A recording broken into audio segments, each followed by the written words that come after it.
IBN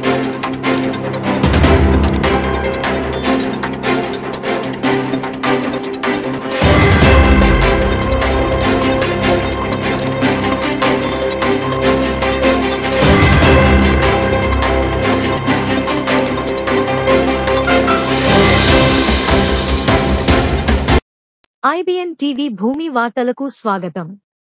ప్రతిక్షణం అక్షర నిజం IBN నైజం. ఈ రోజు వార్తల ముఖ్యాంశాలు.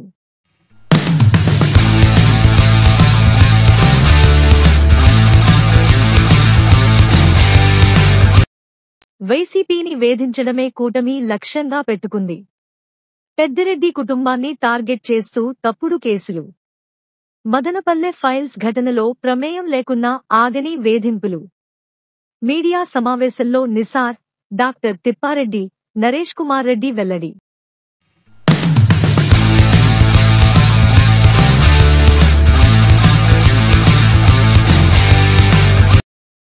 ఉగ్రవాదాన్ని అణచివేయాలి. కేంద్రం తీసుకునే నిర్ణయాలకు భారత్ పౌరులు మద్దతు పలకాలి. ఉగ్రదాడిని వ్యతిరేకిస్తూ అన్నమయ్య జిల్లా మదనపల్లెలో నిరసనలు, శాంతియుత కాగడాల ప్రదర్శనలు. రాష్ట్ర ప్రభుత్వం అధికారంలోకి వచ్చినప్పటి నుంచి వైఎస్ఆర్ కాంగ్రెస్ పార్టీ నాయకులు, కార్యకర్తలను వేధించడమే లక్ష్యంగా పెట్టుకుంది.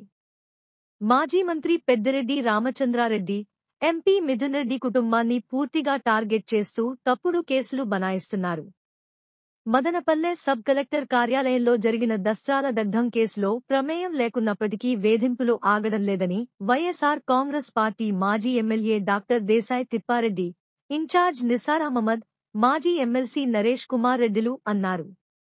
మదనపల్లె మున్సిపల్ చైర్మన్ వరపని మనోజరెడ్డి, మాజీ AP NDC chairman Gundluru Shamim Aslam, municipal కౌన్సిలర్లతో కలిసి గురువారం సాయంత్రం స్థానిక బసినికొండ వైసీపీ కార్యాలయంలో మీడియా సమావేశం నిర్వహించిన మాట్లాడారు. గత ఎన్నికలలో రాష్ట్ర ప్రజలు పూర్తిస్థాయి అధికారాన్ని అందించడంతో పరిపాలన దిశగా కాకుండా వైసీపీ నాయకులు, కార్యకర్తలను టార్గెట్ చేస్తూ రాష్ట్రంలో రెడ్ బుక్ రాజ్యాంగాన్ని అమలు చేస్తున్నారని ఎద్దేవా చేశారు. అంగళ్లు ఘటన కేసు పూర్తి నిరాధారం అంటూ పోలీసులు తప్పుడు నివేదికలను కోర్టుకు సమర్పించి కేసు కొట్టివేయించడం కూడా న్యాయస్థానాన్ని సైతం తప్పుదోవ పట్టించడమే అన్నారు. మదనపల్లె దస్త్రాల దగ్ధం కేసులో తన ప్రమేయం లేదని స్పష్టంగా పేర్కొన్నా, తనను ఎవరూ ప్రభావితం చేయలేదని చెప్పినప్పటికీ ఏ ముద్దాయిగా ఉన్న గౌతమ్ తేజ్ పై ప్రభుత్వం కక్ష్య సాధింపు చర్యలకు పాల్పడుతోందని ఆవేదన వ్యక్తం చేశారు. ఈ కేసులో ఎలాంటి ప్రమేయం లేకున్నా పెద్దిరెడ్డి రామచంద్రారెడ్డి, ఎంపీ మిథున్ రెడ్డి కుటుంబాలపై చేస్తున్న అభియోగాలకు ఆధారాలు లేకున్నప్పటికీ మద్యం మాఫియా అంటూ చట్టాన్ని కూటమి చేతులలో నడిపిస్తూనే వేధింపులకు గురిచేస్తోందన్నారు. రాష్ట్రంలో జరిగిన ఎన్నికలలో పెద్దిరెడ్డి కుటుంబం విజయం సాధించడంపై కూటమి భరించలేక వారి వ్యక్తిగతంగా అప్రదిష్టం చేయడానికి తప్పుడు కేసులతో డైవర్షన్ పాలిటిక్స్ కు పాల్పడుతున్నారని పేర్కొన్నారు. పెద్దిరెడ్డి కుటుంబం, వారి ముఖ్య అనుచరులను టార్గెట్ చేస్తూ పెట్టిన కేసులపై సమగ్రంగా విచారణ జరపాలని డిమాండ్ చేశారు. అంబేద్కర్ రాజ్యాంగం కాకుండా రెడ్ బుక్ రాజ్యాంగం ని తీవ్రంగా అమలు చేస్తున్నారు. ఇక ప్రజాస్వామ్యబద్ధంగా కాకుండా ఏది ప్రత్యర్థులను వేధించడమే పనిగా పరిపాలన కొనసాగుతూ ఉంది. ప్రజలు తెలుగుదేశానికి, కూటమి ప్రభుత్వానికి పట్టం కట్టింది. ప్రజలు బాగోగులు చూసుకొని అభివృద్ధి పథంలో రాష్ట్రాన్ని ముందుకు తీసుకోమని కానీ ప్రత్యర్థులను వేధించమని కాదని ఈ సందర్భంగా తెలియజేస్తున్నాం. ముఖ్యంగా మదనపల్లి ఫైల్స్ కేసు విషయంనే ఒకసారి మనం గుర్తు చేసుకుంటే, అట్లా A1 ముద్దాయిగా ఉన్నటువంటి గౌతమ్ తేజ్ ఏదైతే చెప్పాడో ఆయన యొక్క లైట్ డిటెక్టర్ రిపోర్ట్ వచ్చింది. అది అఫిషియల్గా నేను జడ్జి ద్వారా వచ్చినటువంటి రిపోర్ట్లోనే నా మీద ఒత్తిడి లేదు, నేను అక్కడ లేను, నా ప్రమేయం ఏం లేదు అనే విషయం తెలుస్తుంది. అంటే A1 ముద్దాయి ఎవరైతే మనం అభియోగం మోపుతున్నారో అతనే పలానా వ్యక్తుల యొక్క ఎవరు నన్ను ఇన్ఫ్లుయెన్స్ చేయలేదు, ఎవరు యొక్క ప్రమేయం ద్వారా నేను చేయలేదు, అసలు నేనే లేను ఆ సంఘటన జరిగినప్పుడు అని చెప్పినప్పుడు ఇంకా ఎవరినో అంటే ఈ కేసుకు ఆధారమే ఏదైతే ఏదుందో నాకు అర్థం కావడం లేదు. ఈరోజు తెలుగుదేశం ప్రభుత్వం ఈ బుద్ధ అంగళ్ళ కేసును ఏదైతే కన్నా ఫాల్స్ ఎఫ్ఐఆర్ అని చెప్పి ఎట్లా కొట్టేశారో, దీంట్లో ఎఫ్ఐఆర్ అనేది ఎవరు రాశారో ఎట్లా కొట్టేస్తున్నారో కూడా అర్థం కాని పరిస్థితి ఉంది. దీన్ని అంటే ప్రభుత్వం మనకి ఇచ్చిన యొక్క అధికారము ప్రజలను మంచిగా పరిపాలించాలా కానీ ఏదో విధంగా ఇబ్బందులకు గురి చేయకూడదు. ఎవరు అరెస్ట్ చేసిన వ్యక్తి యొక్క మంచి చెడ్డల గురించి కాదు నేను మాట్లాడుతున్నది. అంటే ఏదైనా కూడా అప్రజాస్వామ్యబద్ధంగా పోకూడదు, ఒక రీతిలో పోవాలా, ఎగ్జాంపులరీగా ఉండాలా అని చెప్పి మేము కోరుకుంటూ, ఏదో విధంగా ఈవెన్ ఈ మద్యం కేసులు అయితేమి, మదనపల్లి ఫైల్స్ అయితేమి, ఇంకా కొన్ని రోజుల్లో ఇంతకుముందు పెద్దిరెడ్డి కుటుంబము, మిథున్ రెడ్డి గారి మీద కూడా లేనిపోని అభాండాలు అభియోగాలు మోపారు. దానిలో ఈవెన్ ఎంపీ గారే ఒకసారి డైరెక్ట్ స్టేట్మెంట్లు 2-3 సార్లు ఇచ్చారు. ఎక్కడ ఉన్నాయి మీరు అభియోగాలకు, ఎక్కడ ఆధారాలు ఉన్నాయి చెప్పండి. ఆధారం లేకుండా ఊహాజనితమైనటువంటి ప్రశ్నలు పేపర్లు వస్తాయి, మరుసటి రోజు దాన్ని పోలీసులు సిట్ అధికారులు వేస్తున్నారు, దాన్ని ఆవేదింపులకు గురి చేస్తున్నారు. ఇవన్నీ మంచి పద్ధతి కాదని తెలియజేసుకుంటూ ఈ కార్యక్రమానికి అటెండ్ అయ్యా. ఈరోజు ఈ కూటమి ప్రభుత్వం వచ్చిన తర్వాత పెద్దిరెడ్డి గారి ఫ్యామిలీ మీద ఏ రకంగా అనవసరమైన కేసులు పెట్టేసి అనవసరంగా ఆయన ఇప్పించాలనే ఉద్దేశంతో రకరకాల కేసులు తెరపైకి తీసుకొస్తున్నారు. దానికి ఎగ్జాంపుల్ వచ్చి ఫస్టే ఆ రోజు అందరూ చూశారు, మదనపల్లి ఫైల్ దగ్ధం కేసు అని చెప్పి అప్పుడు కూటమి ప్రభుత్వాన్ని ఇన్ఎఫిషియన్స్ని దాచేదానికి డైవర్షన్ పాలిటిక్స్లో భాగంగా హెలికాప్టర్లో మంచి వచ్చినట్టు, ఇక్కడంతా చెకప్ చేసినట్టు ఏమేమో హంగామా చేసి స్టేట్ వైడ్ దాన్ని హెల్సెల్ చేశారు. కానీ లాస్ట్కు అక్కడ ఉండే A1 ముద్దాయి గౌతమ్ కేజే పోయి లైట్ డిటెక్టర్ టెస్ట్ చేస్తే ఎవరికి దీనికి సంబంధం లేదు, అది వచ్చి ఒక యాక్సిడెంటే, ఎవరు కూడా నన్ను ఇన్ఫ్లుయెన్స్ చేయలేదు, కాబట్టి కక్షపూరితంగా ఇది చేసినారని చెప్పి క్లియర్ కట్గా చేసింటే కూడా ఈరోజు కూడా దాని మీద లేనిపోని ఇది పెట్టేసి విచారణ అని చెప్పి సిఐడి వాళ్ళు దించేసి రకరకాలుగా ఇబ్బందులు పెడుతున్నారు. అదేవిధంగా ఆ ఫ్యామిలీను వేరే రకంగా ఫారెస్ట్ కేసులో కూడా ఫారెస్ట్ ల్యాండ్స్ను కూడా తిరుపతి దగ్గర ఫారెస్ట్ ల్యాండ్స్ కూడా మావే వాళ్ళవి అని చెప్పి దాని మీద కూడా ఇబ్బంది పెట్టారు. అక్కడ కూడా క్లారిటీ వచ్చింది, లేదు ఇది వచ్చి ప్రైవేట్ ల్యాండ్సే, ఫారెస్ట్ ల్యాండ్ లేదు అని. అదేవిధంగా ఇప్పుడు మిథున్ రెడ్డి గారిని లిక్కర్ కేసులో కూడా తగిలించడం జరుగుతూ ఉంది. అది కూడా ఇప్పుడు ఆయన కూడా వైట్ పేపర్ మాది బయటికి వస్తాడు ఖచ్చితంగా నమ్ముతాం.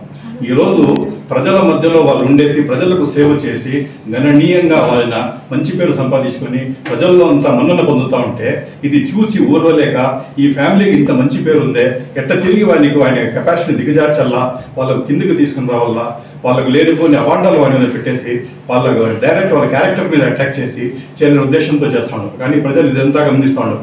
మీరు చేసింటే అన్ని కేసులు కూడా ఫాల్స్ కేసులని మొత్తం రుజువు అవుతూ ఉన్నాయి. రెడ్ బుక్ రాజ్యాంగం ప్రకారం సార్ చెప్పినట్టు రెడ్ బుక్ రాజ్యాంగం మీరు టేకప్ చేసేసుకుని అందరినీ తప్పుదావ కొట్టించేసి ప్రజలను రకరకాలుగా డైవర్షన్ పాలిటిక్స్ ఆడుతూ ఇది చేస్తున్నారు. దీనికి వైఎస్ఆర్సీపీ పార్టీ తరఫున తీవ్రంగా ఖండిస్తుంటే దాని ప్రాపర్ ఇన్వెస్టిగేషన్ జరిపి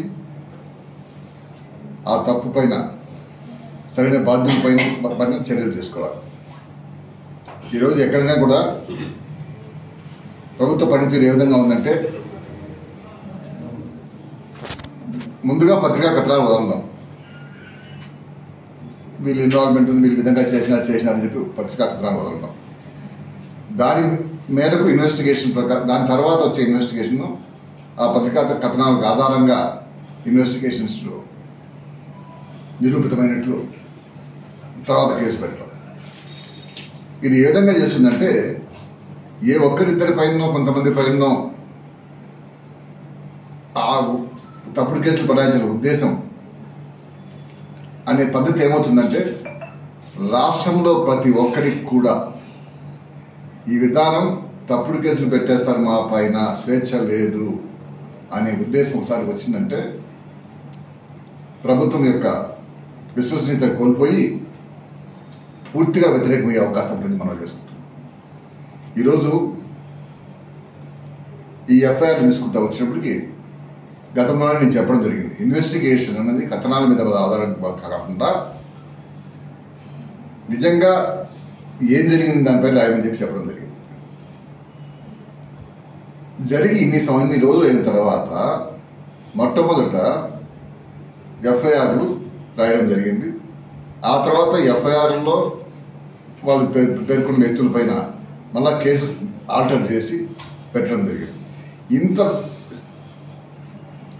రాష్ట్రమంతా కూడా ఎదురు చూసే ఈ కేసులో మొట్టమొదటిగానే మీరు ఎఫ్ఐఆర్ కంటెంట్ రాసేటప్పుడు కానీ వాళ్ళపైన మళ్ళీ ఆల్టర్ చేసిన అవసరం ఎందుకు వచ్చింది ఇన్వెస్టిగేషన్స్? అంటే ఈ ఇన్వెస్టిగేషన్ ప్రాసెస్ అనేది ఒక మోటివ్ పెట్టుకొని చేస్తున్నారని క్లియర్గా అర్థమవుతాం. ఇక్కడ మేము మనం చేసుకునేదంతా ఒకటేమంటే నిజంగా ఎవరైనా చేసింటే ఆ ఘటన నిజంగానే ఎవరి ఇన్వాల్వ్మెంట్ ఉండింటే చేసింటే బాగానే ఉండింటుంది. ఈరోజు డాక్టర్ త్రిపాఠి గారు చెప్పినట్లు ఆ సెక్షన్లో ఉన్న వ్యక్తి లైట్ డిటెక్టర్లో ఇందుకు సంబంధం ఎవరిది లేదని చెప్పి లైట్లో తెలియవచ్చని జరిగింది. మరి తర్వాత ఎందుకు కొంతమంది అరెస్ట్ చేసిన తర్వాత ఇక్కడ ప్రధానంగా అందరి యొక్క ఉద్దేశం ఏమంటే అరెస్ట్ చేసిన తర్వాత ఇన్వెస్టిగేషన్లో వాళ్ళు చెప్పినారని చెప్పి చెప్పడం అనేది ఒక తప్పుడు కేసు పెట్టాడు ఒక ఆనవాయితీ. అంటే కన్ఫెషన్ స్టేట్మెంట్లో సిగ్నేచర్ అవసరం లేదు. వాళ్ళు చెప్పినారని రిమాండ్ రిపోర్ట్లో రాసేటప్పుడు వాళ్ళు చెప్పినారు ఈ విధంగా అని చెప్పి పెట్టేసేసి కంప్లీట్ చేసేయచ్చు. సిగ్నేచర్ అసలు బెదిరించి సిగ్నేచర్ తీసుకోవచ్చు, బెదిరించి సిగ్నేచర్ లేకపోయినా దానికి వ్యాలిడిటీ అనేది లేదు పోలీస్ ముందు పెట్టిన వీటిపైన. కాబట్టి ఇది ఒక పద్ధతి ఏ విధంగా తయారవుతుందంటే తప్పుడు కేసులు బనాయించకుండా నిజంగా వాస్తవాలు మాత్రం వెలుగులోకి తీసుకొచ్చి ప్రజల యొక్క మన్ననను సంపాదించాలి. కానీ ప్రజలు భయభ్రాంతం చేసి రాష్ట్ర వ్యాప్తంగా ఈ తెలుగుదేశం ప్రభుత్వం వ్యతిరేకంగా పోతే మాకు ఏమైనా సరే నోరు తెలిస్తే కూడా మాకు మమ్మల్ని కేసులు పెడతారేమనే పరిస్థితి మీరు తీసుకోవాల్సిందిగా విజ్ఞప్తి చేస్తున్నాం. ఉగ్రవాదాన్ని అణచివేయాలి. కేంద్రం తీసుకునే నిర్ణయాలకు భారత్ పౌరులు మద్దతు పలకాలి. ఉగ్రదాడిని వ్యతిరేకిస్తూ అన్నమయ్య జిల్లా మదనపల్లె పట్టణం స్థానిక ఆర్టీసీ బస్టాండ్ అంబేద్కర్ సర్కిల్లో గురువారం రాత్రి జనసేన పార్టీ నియోజకవర్గ సమన్వయకర్త శ్రీరామ రామాంజనేయులు ఆధ్వర్యంలో నిరసనలు, శాంతియుత కాగడాల ప్రదర్శనలు చేపట్టారు. ఈ సందర్భంగా ఆయన మాట్లాడుతూ దేశంలో హిందూ ముస్లింల మధ్య విభేదాలు సృష్టించేందుకు ఉగ్రవాదులు పర్యాటకులపై కాల్పులు జరపడం దుర్మార్గమైన చర్యగా పేర్కొన్నారు. ఈ విషయంలో హిందువులు అందరూ ఏకతాటిపైకి రావాలని పిలుపునిచ్చారు.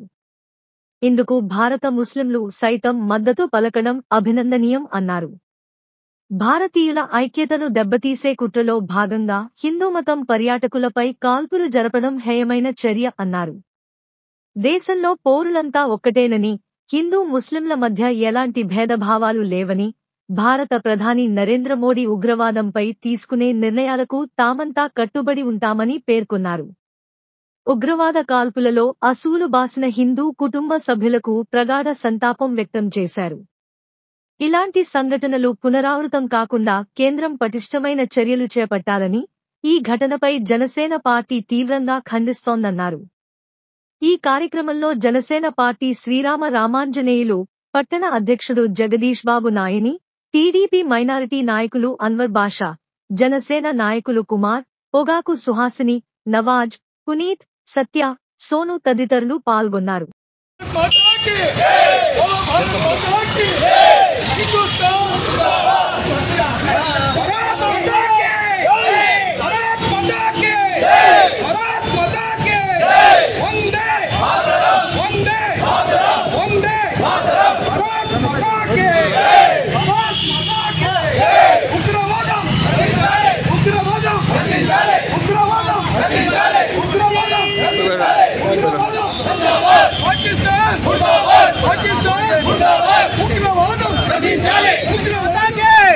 भारत माता के हिंदुस्तान जिंदाबाद, हिंदुस्तान जिंदाबाद, हिंदुस्तान जिंदाबाद, हिंदुस्तान जिंदाबाद, भारत माता के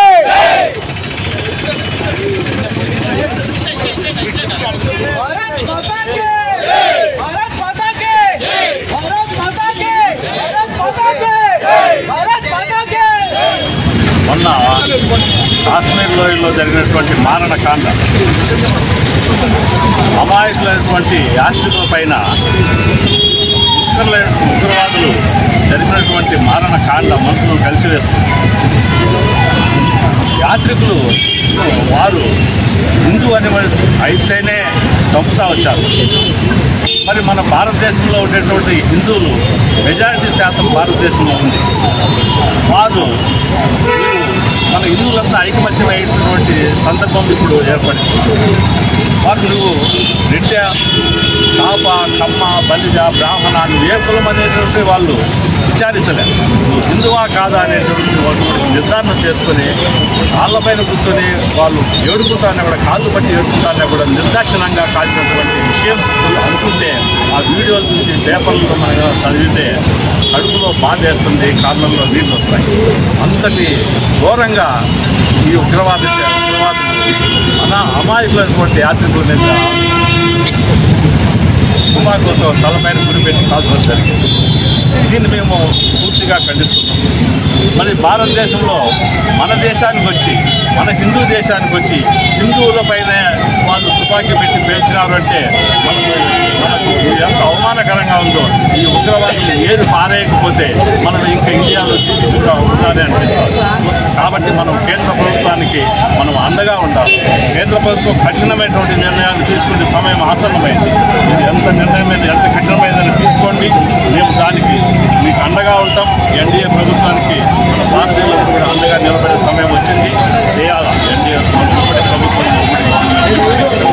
అన్న ఈ ఉగ్రవాద దాడిలో మన ఆంధ్రప్రదేశ్లో కూడా ఇద్దరు, వైజాగ్లో ఒకరు, కావలిలో ఒకరు చనిపోవడం జరిగింది. ఆ కావలిలో చనిపోయినటువంటి వ్యక్తి కుటుంబానికి కూడా జనసేన అధ్యక్షుడు పవన్ కళ్యాణ్ గారిని వెళ్ళి పరామర్శించడం, వాళ్ళకు ధైర్యాన్ని చెప్పడం, ఆత్మస్థైర్యాన్ని కలిగించడం జరిగింది. జనసేన పార్టీ ఆదేశాల ప్రకారం ఈరోజు సంతాప దినాలు చేస్తున్నాం. ఈరోజు కూడా అంబేద్కర్ కాబట్టి ఇప్పటికైనా మనం తెలుసుకుని మన భారతీయులతో ఐకమత్యంగా ఒక గూటి కిందకి వచ్చేస్తే ఈ ఉగ్రవాదులు ఏది పారేయచ్చు. ఉగ్రవాదం అనే పదానికే అర్థం లేకుండా అమాయకమైనటువంటి యాత్రికులను చంపడం జరిగింది. కాబట్టి మనం ఉగ్రవాదాన్ని ఇంకా ఎల్లకాలము ఎంతో కాలము ఏదో రోజు మనం భరించలేము. ఇంకనే ఇప్పటికైనా పులిస్తా పెట్టాలని చెప్పేసి కేంద్రం కఠినమైన నిర్ణయాలు తీసుకోవాలని చెప్పేసి ఈ సందర్భంగా తెలియజేస్తున్నాం. అలాగే అమరులైనటువంటి అమాయకులైనటువంటి యాత్రికులు ఆత్మశాంతి కలగాలని, వారి కుటుంబం మనోధైర్యంతో ఉండాలని చెప్పేసి కోరుకుంటూ జై భారత్.